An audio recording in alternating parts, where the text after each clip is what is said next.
আসসালামু আলাইকুম, আমি ডক্টর মোহাম্মদ বেলাল হোসেন তামজিদ। আজকে কথা বলবো বাচ্চাদের নেবুলাইজেশন নিয়ে। বাচ্চাদের নেবুলাইজেশন ভালো নাকি খারাপ সে সম্পর্কে আমরা আগে অনেকবার আলোচনা করেছি। আজকে সেই প্রসঙ্গে যাচ্ছি না। আজকে কথা বলবো দোকানে বা হাসপাতালে নেবুলাইজেশন করার ক্ষেত্রে কী সতর্কতামূলক পদক্ষেপ নেওয়া উচিত।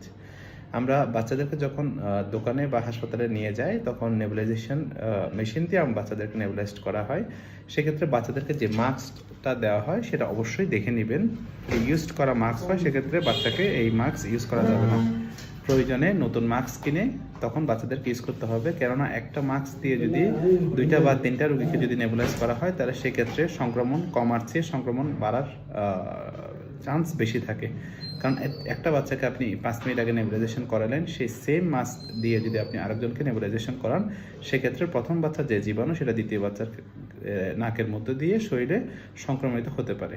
সো আপনি যেটা করবেন, যদি আপনার কেনার সামর্থ্য থাকে অবশ্যই নতুন একটা মাস্ক আপনি সাথে করে নিয়ে যাবেন এবং সেই মাস্ক আপনি বাসায় রেখে দিবেন। সেই মাস্ক দিয়ে একই বাচ্চাকে আপনি নেবুলাইজেশন দিবেন। আর আপনার যদি কেনার সামর্থ্য না থাকে সেক্ষেত্রে দোকানে বা হাসপাতালে যে নেবুলাইজেশন মাস্ক আছে সেটা ব্যবহার করার আগে অবশ্যই কুসুম গরম পানিতে একটু ভিজিয়ে রাখবেন এবং হেক্সিসল দিয়ে একটু মুছে নেবেন, যাতে করে কিছুটা করে হলেও পরিত্রাণ পাওয়া সম্ভব।